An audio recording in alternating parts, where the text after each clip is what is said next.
श्री साई सेवा प्रतिष्ठान आयोजित समाज प्रबोधनकार निलेश महाराज कोरडे किल्ले शिवनेरी यांचे जाहीर हरिकीर्तन संपन्न। श्री साई सेवा प्रतिष्ठान कोपरगाव यांच्या वतीने श्री दत्त जयंती निमित्ताने समाज प्रबोधनकार निलेश महाराज कोरडे किल्ले शिवनेरी यांचे जाहीर हरिकीर्तन व भव्य भंडाराचा कार्यक्रम मोठ्या उत्साहात शनिवार दिनांक 14 डिसेंबर 2024 रोजी संपन्न झाला आहे। श्री साईबाबा तपोभूमी मंदिर कोपरगाव या ठिकाणी सदरचा कार्यक्रम मोठ्या उत्साहात साजरा झाला। या प्रसंगी कोपरगावकरांनी मोठ्या संख्येने उपस्थित राहून या जाहीर हरिकीर्तनाचा लाभ घेतला। यानंतर भव्य भंडारा कार्यक्रम संपन्न झाला। या कार्यक्रमासाठी श्री साई सेवा प्रतिष्ठान आणि सर्व सदस्य साई सेवक यांनी हा कार्यक्रम यशस्वी करण्यासाठी मोठे परिश्रम घेतले होते। गेल्या 8 वर्षापासून सदरचा कार्यक्रम यशस्वीपणे सुरू आहे। धावत येतात याचा अर्थ या सगळ्या मंडळीचं तुमचं नितांत प्रेम आहे। मग त्यांनी कोणतंही प्रमाण घेतल्यानंतर त्यांना प्रोत्साहन देण्याचं काम आपलं एका शिर्डीकरांचं आहे। पण आजच नाही, आजपासून आपल्या होणाऱ्या सप्ताहांमध्ये सुद्धा ही सवय लागली पाहिजे। एका जोरदार काढाउंडाळ्या सगळ्यांसाठी झाल्या पाहिजे। लक्षात घ्या महाराज, अध्यात्म शास्त्राद्वारे जर पाहिलं तर मुक्ती म्हणजे मोक्षाकडे जाणारा राजमार्ग म्हणजे नामसंकीर्तन आहे। आणि आजच्या तरुणाईच्या दृष्टीने जर विचार केला तर वैचारिकतेचा आदर्श विद्यापीठ म्हणजे नामसंकीर्तन आहे। आणि म्हणूनच आजच्या समाजाला एवढ्या सुंदर नामभंडारीची गरज आहे बेठाला।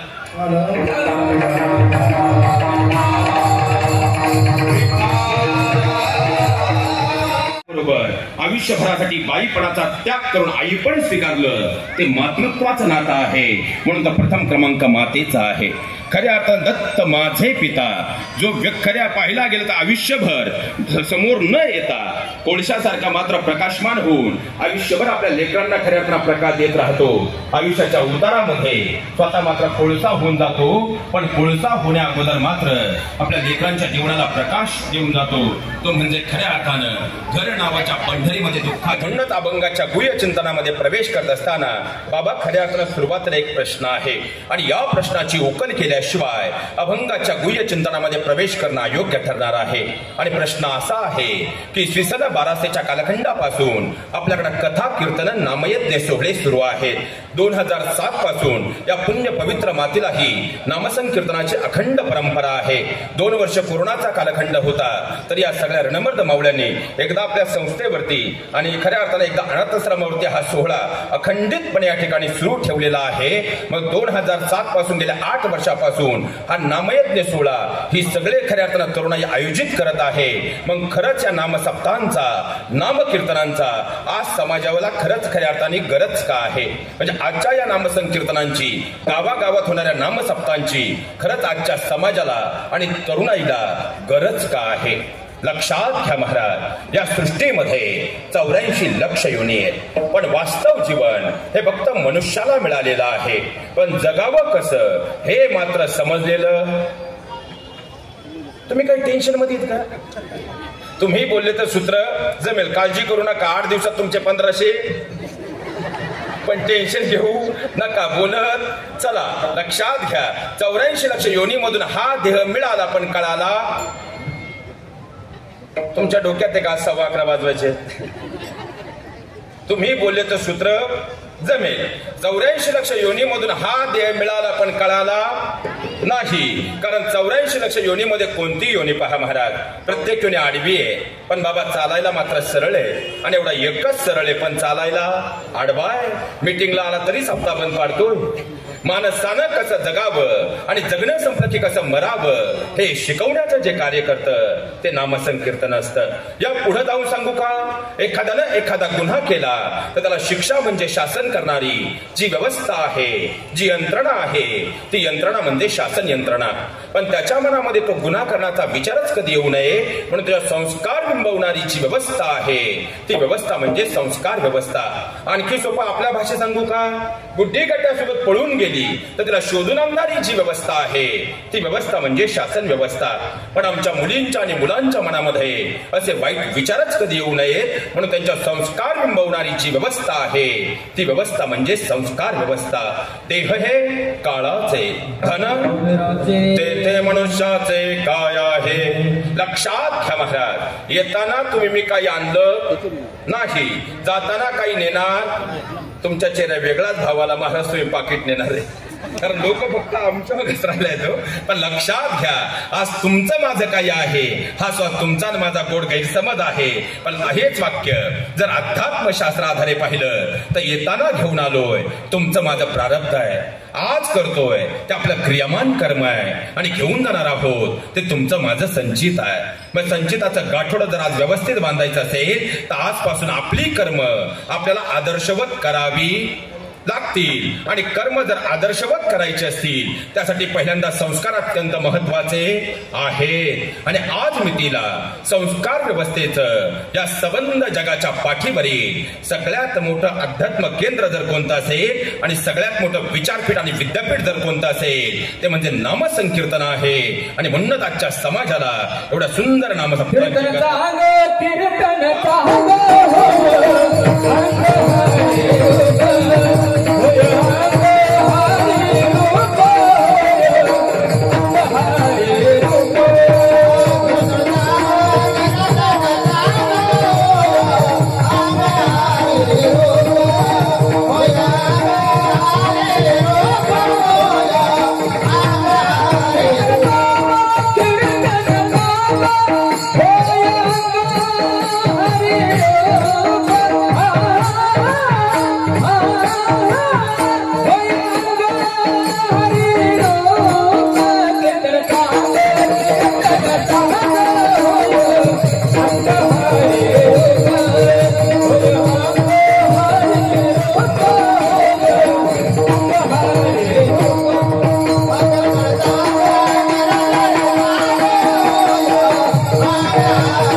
समस्त स्वरगंधर्व ताल आणि टाळ महर्षींसाठी झाल्या पाहिजेत. आणि ही सवय आपल्या कोपरगावच्या मातीत यापुढे लावूनच घ्यायची महाराज. कारण ही सगळी मंडळी म्हणजे आपल्या संप्रदायाचं गोड वैभव आहे. आणि ही सगळी मंडळी एक फोन केला तरी धावत येतात. याचा अर्थ या सगळ्या मंडळींचं तुमच्यावर नितांत प्रेम आहे. मग त्यांनी कोणतंही प्रमाण घेतल्यानंतर त्यांना प्रोत्साहन देण्याचं काम आपलं एका शिर्डीकरांचं. पण आजच नाही, आजपासून आपल्या होणाऱ्या सप्ताहांमध्ये सुद्धा ही सवय लागलीच पाहिजे. एकदा जोरदार कडवंटाळ्या सगळ्यांसाठी झाल्यात पाहिजेत. लक्षात घ्या महाराज, अध्यात्मशास्त्र आधारे जर पाहिलं तर मुक्ती म्हणजे मोक्षाकडे जाणार राजमार्ग म्हणजे नामसंकीर्तन आहे. आणि आजच्या तरुणाईच्या दृष्टीने जर विचार केला तर वैचारिकतेचं आदर्श विद्यापीठ म्हणजे नामसंकीर्तन आहे. आणि म्हणूनच आजच्या समाजाला एवढ्या सुंदर नामपंढरीची गरज आहे. विठ्ठल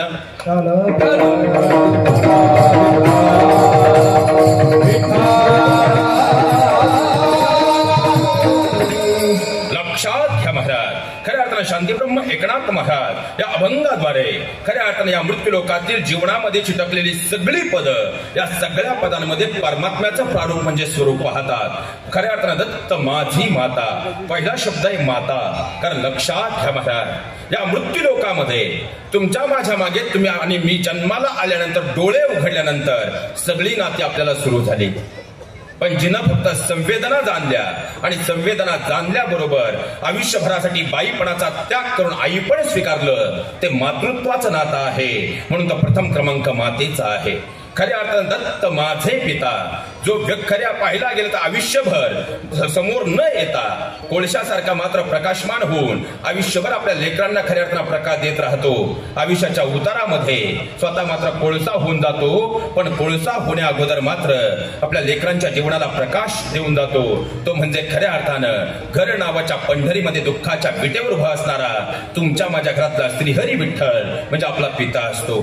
खऱ्या अर्थानं त्यानंतर नातं जे येतं ते बहिणीचं नातं आहे. आता बहिणीचं नातं आधी भावाच्या का, याचं उत्तर खऱ्या अर्थानं मी सांगण्यापेक्षा इथं बसलेल्या प्रत्येकाने विचार करावा का जेव्हा आपण झेडपी शाळेमध्ये शिकत होतो, शाळा सुटल्यानंतर हात धरून आणणारा भाऊ होता का बहीण? आणि त्यानंतर शब्द आहे बंधू म्हणजे भाऊ.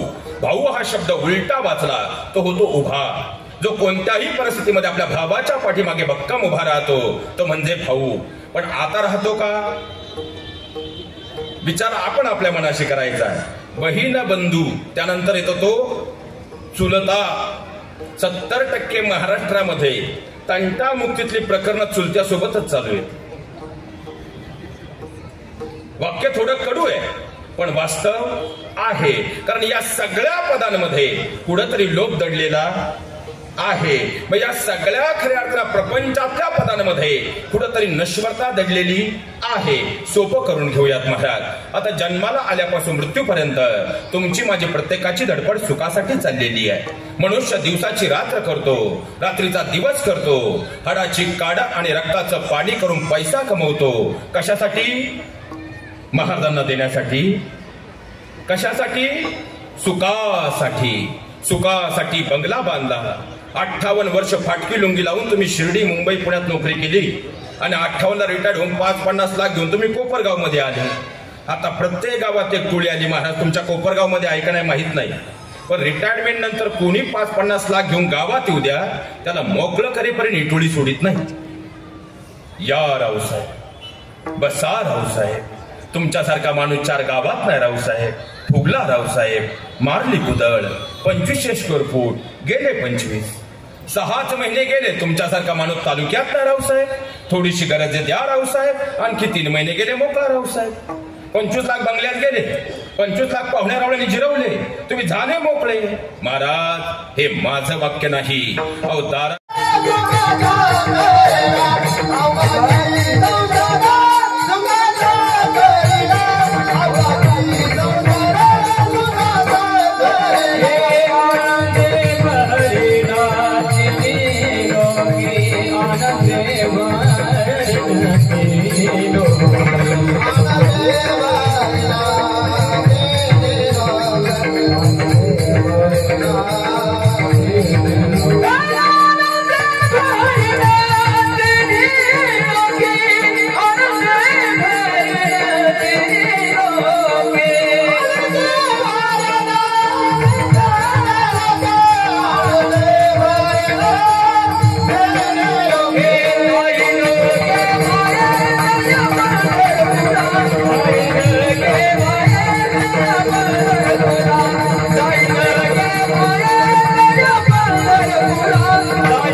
कारण तुम्ही जर या लेकरांना प्रोत्साहन दिलं तर या जागेवर तुमची सुद्धा लेकरं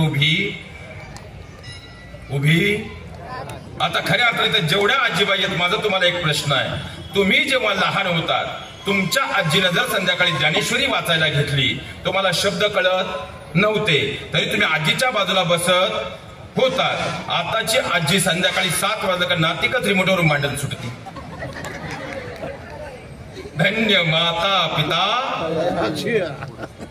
कारण खऱ्या अर्थानं जर पाहायला गेलं ना महाराज, आज जर खऱ्या अर्थानं आपल्या आजूबाजूचं आपण वातावरण आज महाराष्ट्राचं पाहिलं तर धर्मांध तेढ ही अत्यंत वेगानं खऱ्या अर्थानं वाढत चाललेली आहे.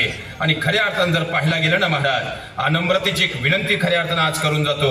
आपला धर्म जर आपण समजून घेतला आणि विज्ञानिष्ठपणे जर तो अंगीकारला ना, तर आपल्याला इतर धर्मांना दोष देण्याची गरज पडणार नाही. कारण कालही आपला धर्म श्रेष्ठ होता, तो आजही आहे. पण पुढच्या पिढ्यांपर्यंत आम्ही तो शास्त्रोक्त पद्धतीने पोहोचवतोय का, याचं मात्र आत्मचिंतन व्यासपीठावर उभ्या असणाऱ्या आम्हीही आणि बसलेल्या पालक म्हणून तुम्ही करणं काळाची सगळ्यात मोठी गरज आहे. कारण आता जर पाहायला गेलं तर आज आता सोपा प्रश्न आहे महाराज, विवाह सोहळा की संस्कार? संस्कार. मग खऱ्या अर्थाने विवाह जर संस्कार असेल तर असा कोणता संस्कार हिंदू धर्मातल्या 16 संस्कारांमध्ये आहे जो रात्री होतो? आणि आता 8 वाजता लग्न होतं. किती वाजता? परवा आमच्याकडे पोरगी लग्नाला म्हणून गेली, परत घरी आलीच नाही. 8 वाजता. आता सोपं उदाहरण आहे. बरं, तुळशीचं लग्न झाल्यापासून तुम्ही जेवढ्या लग्नांना गेले, काळजावर हात ठेवून फक्त खरं सांगा महाराज, एक तरी लग्न तुम्हाला असं भेटलं का जे मुहूर्तावर लागलं?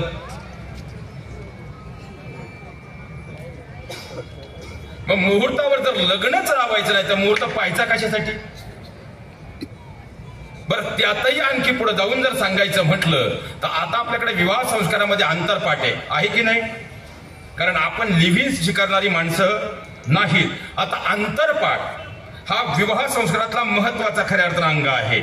आता खरं सांगा महाराज, बाजूला सध्या ते प्री वेडिंगचं फॅड आलंय. आता प्री वेडिंग आणि त्या स्क्रीनवर जे जे दिसतं ते पाहिल्यानंतर तुम्हाला काळजापासून खरंच वाटतं का की आता अंतरपाठाची गरज आहे? हा विनोद आहे. बरं, इथं बसलेल्या सगळ्या आजीबाईंना माझा एक दादाचा प्रश्न आहे. आता आजी मला खरं सांगा, तुम्हाला सासरवाद जास्त का तुमच्या सुनेला सासरवाद जास्त?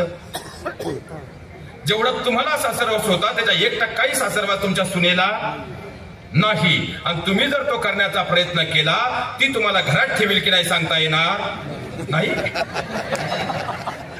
बरं, आता जर खऱ्या अर्थानं पाहिलं तर तुम्हाला एवढा सासरवास होता पण तुम्ही घरात कधीच उलट फिरून बोलला नाहीत. कारण तुम्ही क्षणभर राग जरी आला तरी विचार करायचा की आपण बोलल्याने याचे काय परिणाम होतील. आणि आताच्या मुलीला जर एक शब्द पटला नाही ती उलट फिरून बोलल्याशिवाय राहत नाही. आणि आपण मग एक लेबल लावतो, सध्याची पिढी बिघडली. पण मी स्वतः सायकोलॉजीचा प्राध्यापक आहे महाराज, आणि एक सायकोलॉजिस्ट म्हणून सांगतो की आता खऱ्या अर्थाने याचं उत्तर जर शोधायचं असेल त्यामध्ये त्या मुलीचा 1% चूक नाही. याचं कारण असं आहे, लक्षात घ्या महाराज, तुमच्या माझ्या घरातल्या आईला भगवान परमात्म्याने सगळ्यात मोठा जो आशीर्वाद दिलाय तो खऱ्या अर्थानं मासिक चक्राचा आशीर्वाद दिलाय. आणि मासिक चक्राच्या काळामध्ये शरीरातले हार्मोन्स अत्यंत वेगानं तीव्रतेने बदलत असतात. आणि या काळामध्ये खऱ्या अर्थानं लहान मेंदूपासून मोठ्या मेंदूपर्यंत एक स्त्रावक काम करत असतो जो तुम्हाला संयमित करत असतो. आणि त्याचं नाव आहे पिट्युटरी ग्लँड. आणि जो तुम्ही यानंतर कीर्तन संपल्यानंतर गुगलवर जाऊन सर्च करा, तो सर्वात जास्त जर कुठे असेल तो कुंकुवामध्ये आहे. म्हणून आपली घरातली आजी कुंकू लावत, पण ज्या दिवशीपासून ते कुंकू गेलं तिथून पुढे मम्मीचा मम्मा झाला. आता आणखी सोपं करून सांगतो महाराज, मग ठीक आहे तुम्ही टिकली लावा याबद्दल मी काही म्हणणार नाही, पण कुंकू हे लावलंच पाहिजे. मग आता जर आपण आपला धर्म जोपासला, इतर धर्मांना खऱ्याच टीका करायला आपल्याकडे वेळ राहील का? आणखी सोपं करतो.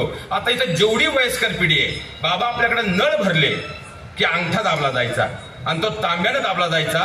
कारण मेडिकल सायन्स असं सांगतं, मेडिकल चॅप्टर आम्हाला हे क्लिअर करतो की आपल्या अंगठ्याचा थेट संबंध हा आपल्या किडनीशी आहे. आणि खऱ्या अर्थानं तांब हे उत्तम रक्त सुचालक आहे, म्हणून अंगठा तांब्याने दाबला जायचा.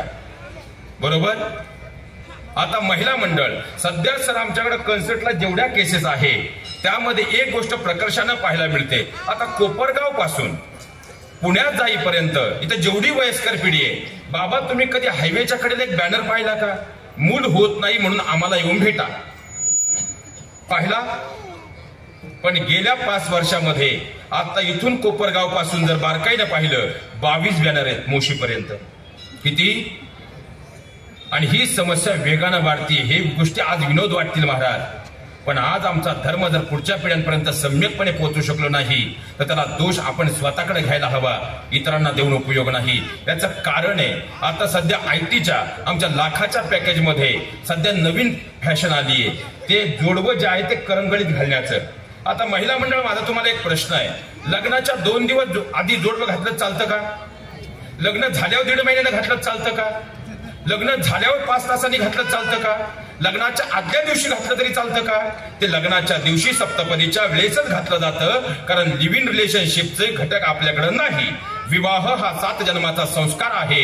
आणि मेडिकल सायन्स असं सांगतं की आपल्या घरातल्या आईच्या अंगठ्या शेजारच्या बोटाचा थेट संबंध हा तिच्या गर्भाशयाशी आहे. आणि खऱ्या अर्थानं लग्न झाल्यानंतर गर्भधारणेचं कार्य अत्यंत उत्तम पद्धतीने व्हावं म्हणून अंगठ्या शेजारच्या बोटामध्ये जोडवं. आणि ते चांदीचंच का? तर चांदी उत्तम रक्त सुचालक आहे म्हणून ते घातलं जातं. पण हेच संस्कार जर आपण आपल्या पुढच्या पिढ्यांना देऊ शकलो नाही तर पुढच्या पिढ्या धर्म स्वीकारतील का? कारण लक्षात ठेवा, पुढच्या तरुणाईला दोष देऊन उपयोग नाही.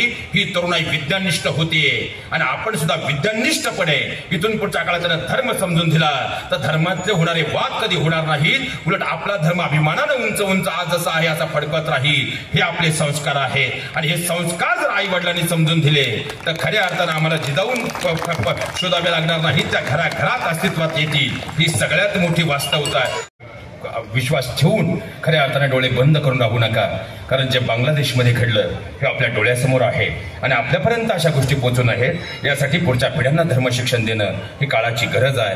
कधी कोणत्या धर्माबद्दल मनामध्ये खऱ्या अर्थानं दुःख किंवा इतर गोष्टी ठेवण्यापेक्षा आपण आपला धर्म योग्य रीतीने आपल्या पुढच्या पिढ्यांना समजून सांगितला तर हे धोके खऱ्या अर्थाने पार झाल्याशिवाय राहणार नाहीत. ज्या परमात्म्याचा खऱ्या अर्थानं आपण जागर करत आहोत, भगवान दत्तात्रयांच्या चरणावर गेलं तर तिन्ही देवांचं खऱ्या अर्थानं सार पुण्य आपल्या पदरी पडल्याशिवाय राहणार नाही. कारण खऱ्या अर्थानं जर पाहायला गेलं अनुसया आणि अत्रेय, आता अनुसया या शब्दाचा मराठी व्याकरणशास्त्र आधारे आपण जर अपव्यय केला तर अनुसया म्हणजे ज्यांच्या अंतकरणामध्ये असूया नाही, द्वेष नाही असं जे मूळ प्रारूप स्वरूप आहे ते म्हणजे अनुसया. आणि अत्री या शब्दाचा अर्थ आहे की जे खऱ्या अर्थानं पाहायला गेलं तर तीनही रज, तम आणि सत्व या तीन गुणांच्या परे जे आहेत ते म्हणजे अत्रेय ऋषी, ज्यांनी खऱ्या अर्थानं ब्रह्मदेवांनी त्यांना आदेश दिला सृष्टोत्पत्तीचा आणि त्या अनुषंगाने 100 वर्षाची तपश्चर्या त्यांनी केली. आणि या तपश्चर्येत भगवान ब्रह्मदेवता जेव्हा त्यांना प्रसन्न झाले तेव्हा वर मागितला आणि तो वर होता की आम्हाला पुत्र संतान व्हायला हवी. ब्रह्मदेवाने सांगितलं 100 वर्षांचं हे अनुष्ठान आहे आणि खऱ्या अर्थानं वर एवढा छोटा मी तुम्हाला आशीर्वाद देतो की तुमच्या पोटी मी स्वतः अंशरूपाने खऱ्या अर्थानं जन्माला येईल. पाहता पाहता अत्री अनुसयांना आनंद झाला. ते माघारी आले. दिवसामागून दिवस चालले होते. अनुसया मातीचं पातिवतीचं बल एवढं प्रगट होतं का आता इंद्रदेवांच्या मनामध्ये विचारांचं काहूर फेटलं की आपली गादी आता जागेवर राहील की नाही. कारण लक्षात घ्या महाराज, पतीची या मता अनुसरुणी पतिव्रता आणि अत्री ऋषींच्या आणि अनुसया मातेच्या खऱ्या अर्थानं हा जीवनाचा जर आलेख पाहिला तर पातिव्रतेचं बल एवढं प्रचंड झालं होतं की त्याची चर्चा त्रिभुवनात होऊ लागली होती. आणि नारद मुनींनी एकदा हीच गोष्ट तिन्ही देवींना जेव्हा सांगितली, आता तुम्हाला वाटत असेल यांचं ऐकावं लागतं पण त्या काळापासूनची परंपरा आहे. आणि तिन्ही देवी त्यांच्या मनामध्ये अनुसयाबद्दलचा आकस निर्माण झाला आणि त्यांनी आपल्या पतींना खऱ्या अर्थानं ही गोष्ट सांगितली. आणि परीक्षा पाहण्यासाठी तिन्ही देवता त्या ठिकाणी अनुसयेच्या घरी आले. त्यावेळी अत्री ऋषी स्नानासाठी बाहेर गेलेले होते आणि या तिन्ही ब्राह्मण वेश धारण केलेल्या देवतांनी अनुसया मातेला सांगितलं की माते, आम्हाला खऱ्या अर्थानं भूक लागलेली आहे, आम्हाला जेवण करायचं आहे. अनुसया मातेने ताटं तयार केली. पण त्याच वेळी त्या ठिकाणी तिन्ही भगवान परमात्म्याच्या अंशरूप ब्राह्मण रूप घेतलेल्या तिन्ही ऋषींनी सांगितलं, म्हणजे तिन्ही देवतांनी सांगितलं की आम्हाला तुम्ही खऱ्या अर्थानं जे दान देणार आहात, अन्नदान करणार आहात, पण ते आपण निवस्त्र होऊन करावं. आता अनुसया मातेच्या मनामध्ये विचारांचं काहूर फेकलं. कारण खऱ्या अर्थानं आपलं प्रातिपदेचं व्रत आणि व्रतभंग होईल. पण आता काय करावं. आणि खऱ्या अर्थानं लक्षात घ्या महाराज, प्रतिवतेचं बल काय असतं. त्या ठिकाणी अत्रिऋषींचा कमंडलू होता, त्यातील जल घेतलं आणि ब्रह्मांडात नेताना तिन्ही देवतांना बालक स्वरूप केलं आणि बालकांना खऱ्या अर्थानं खाऊ पिऊ घातलं, न्हाणू घातलं. पण दिवसामागून दिवस निघून गेले आणि मग मात्र तिन्ही देवींना प्रश्न असा निर्माण झाला की आपले स्वामी गेले ते अजून आलेच नाहीत. कारण दत्तात्रयांना स्वामी म्हटलं जातं आणि स्वामी या शब्दाचा अर्थ आहे स्वा म्हणजे स्वाहा करणं आणि मी म्हणजे अंतकरणातला मीपणा. स्वामींना कुठंच शोधू नका, फक्त अंतकरणातला मीपणा दूर करा. स्वामी तुमच्या अंतकरणातच आहेत. आणि खऱ्या अर्थानं आता गेले कुठं म्हणून त्यांच्या मनात प्रश्न आला. नारद मुनी आले. नारद मुनींनी सांगितलं की आता हे तिन्ही अनुसयेच्या अंगणामध्ये खेळत आहेत. म्हणून तिन्ही खऱ्या अर्थानं देवी माता आता पुन्हा अनुसयेच्या घरी आल्या. आणि आमची बाळं कुठं. अनुसया मातेने सांगितलं पाळण्यात झोपलीत घेऊन जा. लक्ष्मी माता धावत आल्या, बाळाला उचलणार, हात मागं घेतले. कारण तिन्ही बाळं सारखीच. आणि जर चुकून हात ब्रह्मदेवांना लागला किंवा भोलेनाथांना लागला तर आता आपलं पातिव्रत्य भंग होईल. म्हणून त्या जागेवर स्तब्ध राहिल्या. अहंकार गळून पडला आणि अनुसया मातेनं त्या ठिकाणी तिन्ही बालकांना माघारी देऊन टाकलं. पण ही जेव्हा तिन्ही मूळ स्वरूपामध्ये आले, जाताना तोपर्यंत अत्रेय ऋषी त्या ठिकाणी आले होते. त्यांनी सांगितलं देवा, तुम्ही आलात हा आनंद आहे, पण जाताना तुम्ही आता मात्र माघारी निघालात. हे दुःख खऱ्या अर्थानं शब्दांमध्ये व्यक्त होणार नाही. हे दुःख सहन करण्याच्या पलीकडे आहे. आणि भगवान परमात्म्यानं असा आशीर्वाद दिला की खऱ्या अर्थानं आम्ही तुमच्या घरामध्ये अंश रूपानं राहू. आणि अंश रूपानं राहत असताना त्यानंतर म्हणजे जर पाहायला गेलं तर दुर्वास ऋषी आणि चंद्रदेवता आणि भगवान दत्तात्रय. आता दुर्वास ऋषीने संन्यास आश्रम घेतला, चंद्रदेवतांनी लग्न करून ते आपल्या जागेवर गेले. म्हणजे 27 नक्षत्र ह्या 27 चंद्रदेवतेच्या खऱ्या अर्थानं पत्नी आहेत. आणि दत्तात्रय भगवान खऱ्या अर्थानं आता त्या ठिकाणी होते. पण ते जेव्हा निघाले तेव्हा मात्र अनुसया मातेच्या डोळ्यातून पाणी आलं आणि शेवटी परमात्म्यानं मूळ स्वरूप तिन्ही अंशरूपांना त्या ठिकाणी प्रकट करून ते खऱ्या अर्थानं त्या ठिकाणी स्थानपन्न झाले. आणि ते म्हणजे दत्तात्रय भगवान परमात्मा आहे. आणि त्यांचा जन्मोत्सव सोहळा होत असताना आपल्या अंतकरणातले त्रिविकार दूर जर आपण केले आणि खऱ्या अर्थानं परमात्म्याच्या नामाचा घोष करताना कर्म व्यवस्थित राहिलं तर आपल्या अंतकरणामध्ये जो परमात्मा आहे, जो काम क्रोध मोह माया लोभ या सगळ्या वेष्टनांमध्ये अडकलेला आहे, हे विकार दूर होतील आणि तो परमात्मा अंतकरणात प्रज्वलित होईल. आणि तेव्हा खऱ्या अर्थानं देव पाहावयासी गेलो, देवती होऊन ठेलो, या नरदेहाला देवत्व प्राप्त होईल. आणि त्यासाठीच असणारा हा जन्म उत्सव सोहळा आहे. फक्त जाताना 2 गोष्टी सांगून जातो की बऱ्याच ठिकाणी असं ऐकलं बाबा की बऱ्याच ठिकाणी जर आपण पाहिलं की कीर्तन झालं की बोलणारे महाराज लोक उठून पडतात. पण या कार्यक्रमाचं सगळ्यात मोठं वैशिष्ट्य जर कोणतं असेल, इथं कीर्तन झाल्यानंतर जोपर्यंत आयोजक पुढच्या सूचना देत नाही तोपर्यंत कुणी आपल्या जागेवर उठत नाही. आणि असं मला वाटतं महाराष्ट्रातला आपलं एकमेव विभाग आहे. जोरदार टाळ्या तुमच्या सगळ्यांसाठी झाल्या पाहिजे. कारण बऱ्याच ठिकाणी काय होतं महाराज, कीर्तन झालं की लोक उठून पळतात आणि शेवटच्या 2 मिनिटात आपले संस्कार दाखवून जातात. पण या मातीचं हे वैभव आहे, इथं खऱ्या अर्थानं कुणीही जागा सोडत नाही. यानंतर अभंग होईल. अभंग झाल्यानंतर खऱ्या अर्थानं या ठिकाणी आयोजक पुढच्या सूचना देतील. आणि विशेष तत्वानं ज्या इथं या ठिकाणी ज्या सफेद रेषा दिसत आहेत ह्या पंक्तीच्या रेषा आहेत. त्यामुळं खऱ्या अर्थानं आता आपण समृद्धी मार्गाच्या जवळ आहोत आणि समृद्धी सरळ आहे. त्यामुळे पंक्ती सुद्धा सरळ असायला, आपलं वागणं आणि पंक्ती दोन्ही सरळ असल्या की काळजी राहत नाही, एवढी अपेक्षा या ठिकाणी व्यक्त करतो. बाबा आपल्या सर्वांच्या चरणावर साष्टांग दंडवत प्रतिपादित करतो. आपण सर्वांचे ऋण आणि विशेषत्वानं साई सेवा प्रतिष्ठानासाठी पुन्हा एकदा जोरदार कडवून टाळ्यांची या ठिकाणी अपेक्षा व्यक्त करतो. समस्त संयोजक आयोजक कमिटी समस्त ट्रस्ट एकदा जोरदार कडवून टाळ्यांच्या अपेक्षा त्यांच्यासाठी व्यक्त करतो. आणि माझ्या वाणीला पूर्णविराम. ज्ञानेश्वर मुळव्याध भगंदर फिशर तपासणी व उपचार मार्गदर्शन केंद्र, ठिकाण अश्विन रुरल आयुर्वेद कॉलेज, मांचील, आश्वी, तालुका संगमनेर, जिल्हा अहिल्यानगर. वार सोमवार ते गुरुवार, वेळ सकाळी 9 ते दुपारी 12 पर्यंत. संपर्क doctor Khandijod SG. Mobile number 897578800848 येथे संपर्क साधावा. तसेच दर शनिवार रविवार दुपारी 3 ते 6 साई कॉम्प्लेक्स, काळेनगर, जिओ पेट्रोल पंपाजवळ, निघोज, तालुका राहता, जिल्हा अहिल्यानगर. नाव नोंदणीसाठी सेनेक्स फार्मा, काळेनगर येथे संपर्क साधावा. Mobile number 8408000128. अधिक माहितीसाठी संपर्क doctor Khandijod SG. Mobile number 897578800848 यांच्याशी संपर्क साधावा.